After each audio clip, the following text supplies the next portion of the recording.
Well, Happy New Year, everybody. Or Happy January, I suppose I should say.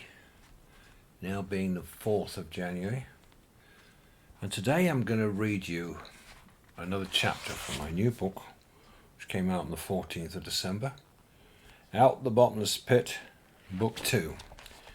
And this book is a lot about the paranormal and supernatural and miraculous, interesting things like that.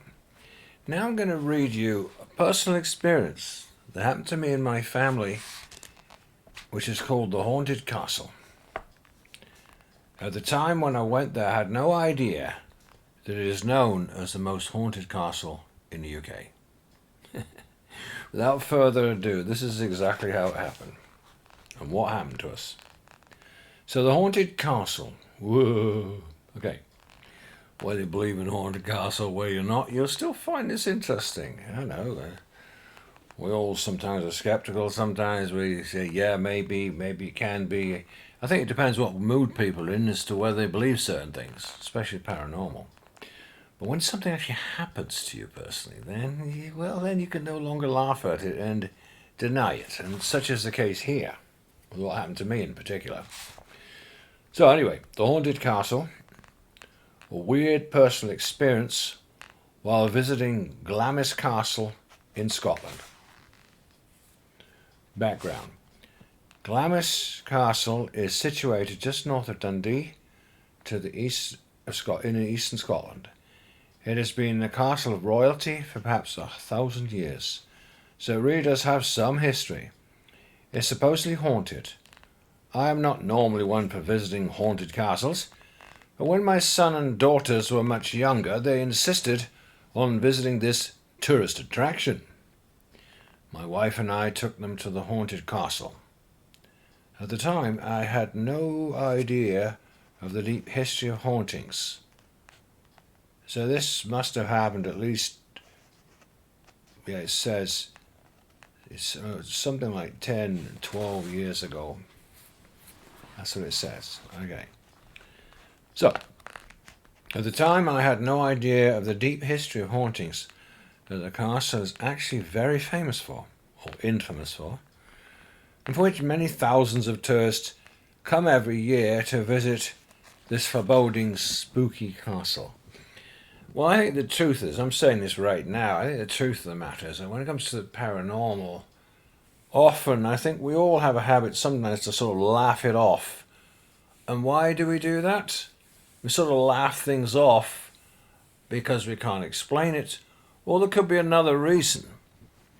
Maybe we feel they don't have the time to think about it, don't have the time to get it because of what it might imply. I think we're all like that. So I think a lot of it is not just that some people believe in the paranormal and others don't. I think it depends on your mood, depends on your circumstances, depends how busy you are. You know, it's difficult to be on two channels at the same time because things like this, you have to give it your concentration, rather like a vivid dream or a vivid vision. So it is with a story like this. Anyway, without further ado. So my wife and I took them to the Haunted Castle. At the time, I had no idea of the deep history of hauntings that this castle is actually very infamous for, which many thousands of tourists come every year to visit this foreboding, spooky castle. That's GLAMIS Castle, north of Dundee in Scotland. The following is exactly what transpired, as I said before, some 10, 12 years ago, when my wife and I took our teens to visit this foreboding castle. We entered the castle. It is a big castle, by the way. It's very big. We entered the castle together with a tourist guide. And you know, it's got that big pathway leading up to it. And, you know, it really looks everything you'd imagine out of some story. It'd be incredible in the moonlight and, you know, wind blowing or something. It would indeed be spooky. So we entered the castle together with a tourist guide and a whole host of tourists around us.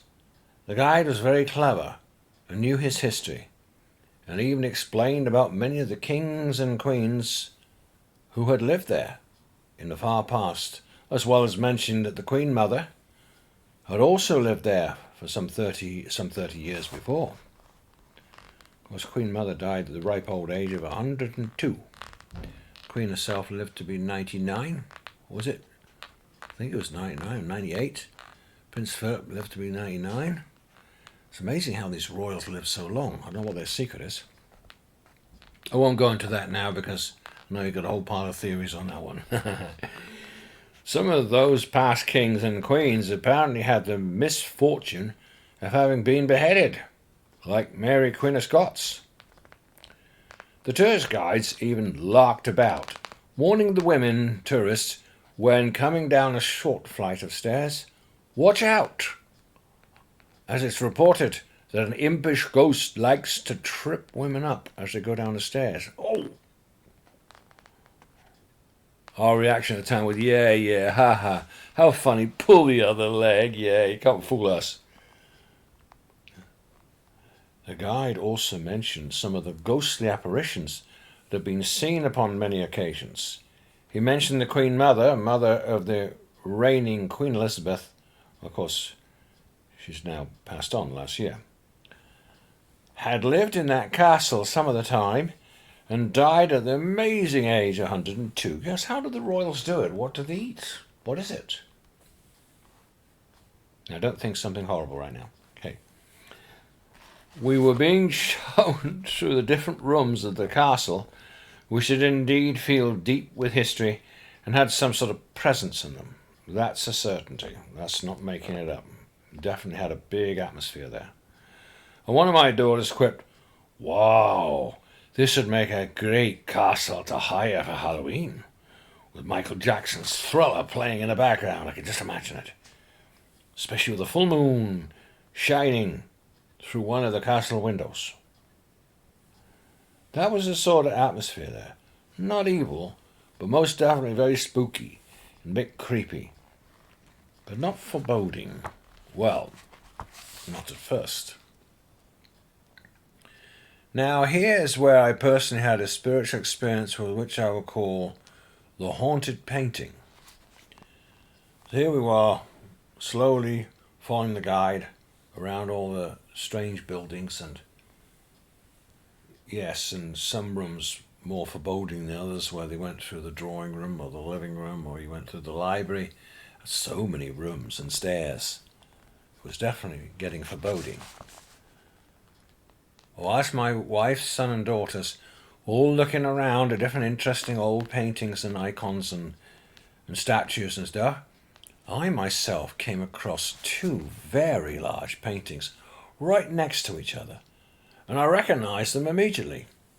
See the link below to the paintings. One was of King James I, who in 1611 had the Bible translated into English from Latin, Hebrew, by 70 scholars. The other was his son Charles I, who unfortunately met an untimely death. I think he was beheaded by Oliver Cromwell. Well, I won't go into that now, but recently I studied about this character, the son of James I, Charles I. He was not a nice person.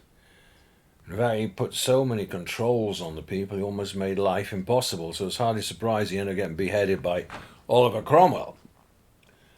But anyway, well, I was looking up at the painting of James I and also simultaneously at the painting of Charles I. Well, there you got. One was seemingly a big hero, and the other was a villain.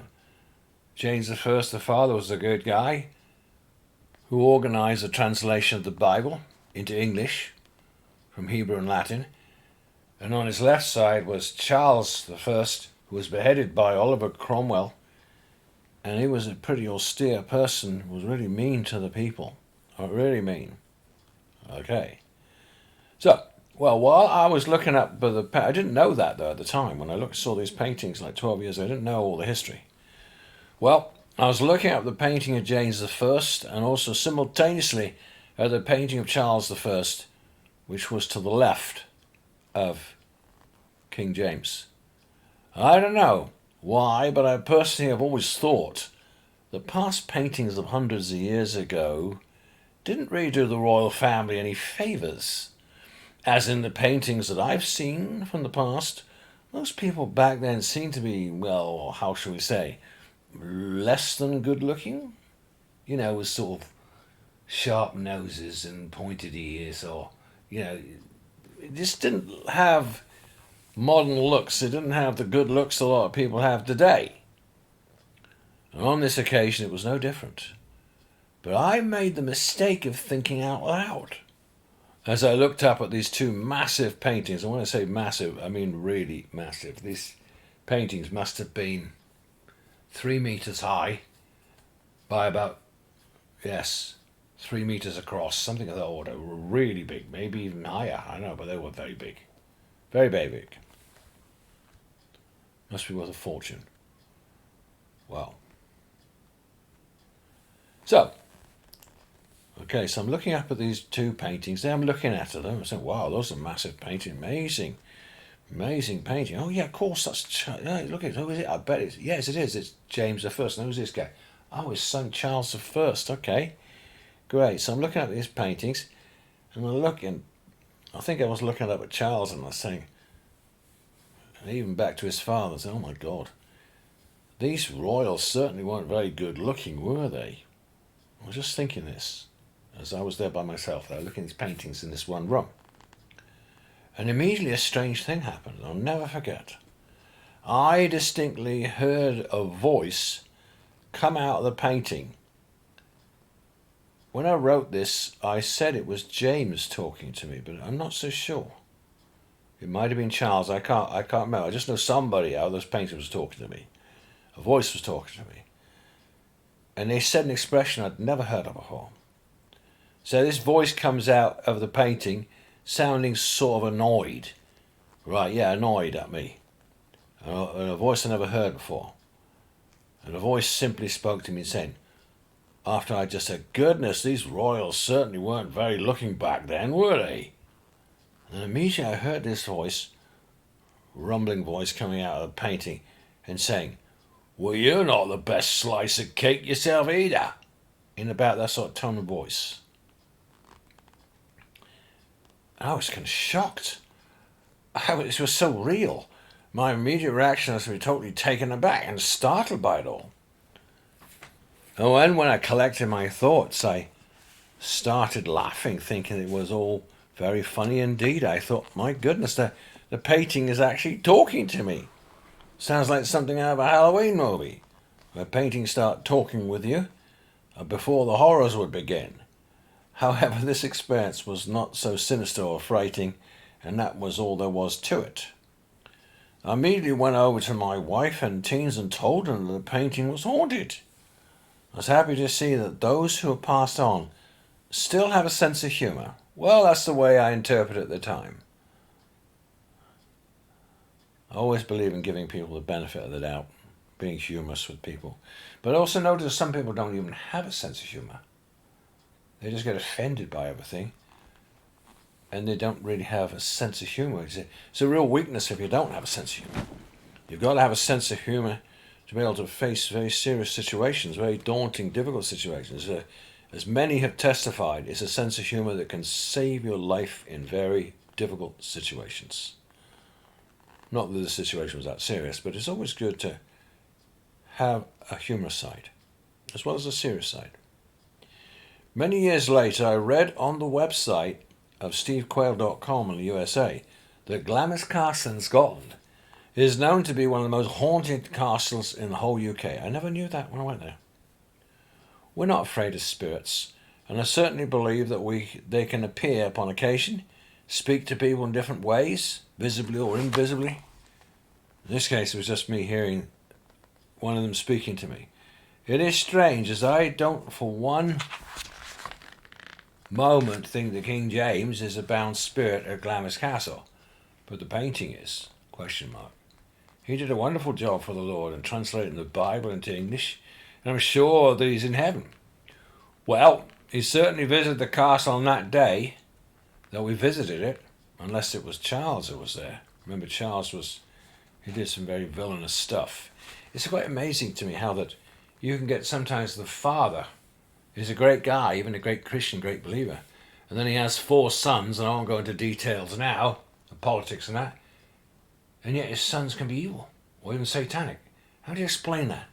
The father's a good guy, and the sons are evil. Well, it was the case here with James too, and his son Charles was anything but good, put it that way. He was a bad, oppressive person. That's all I can say. So it seems to me one of them was good and one of them wasn't. Anyway, James the First, he did a wonderful job for the Lord in translating the Bible into English, and I'm sure that he's in heaven. Well, he certainly visited the castle, or his son did, Charles the First, on that day that we visited, or maybe in Charles' case, maybe he is a bound spirit in that castle. It's a possibility. Maybe he is the spirit haunting people there because of the things he did when he was on earth, but not his father James. And he really had a good sense of humour. Well, that's where I interpret at the time, oh, it's just a joke, just funny. But the tone of voice wasn't so funny. The tone of voice was without humour. It was negative. You know how people are. A lot of those politicians or those people, they don't seem to have a sense of humour. Well, like that, you know. It was a happy experience which taught me that those who have passed on like to communicate with us on earth upon occasion. Spirit helpers are a famous topic, and millions have testified throughout history to having been helped by the spirit of someone who had already passed on. Many times they visit people in very dangerous situations and instruct others exactly what to do in order to get out of the immediate dangers that they have found themselves in. You want to know more on this castle? See the history of GLAMIS Castle at www.thecastlesofscotland.co.uk/the best castles/grand castles/GLAMIS Castle. Well, that was just a short chapter, so I hope you enjoyed my experience I had there in the haunted castle. My children really enjoyed going there. The rest of them didn't have any strange experiences, but they definitely said it was spooky. So, thanks for listening.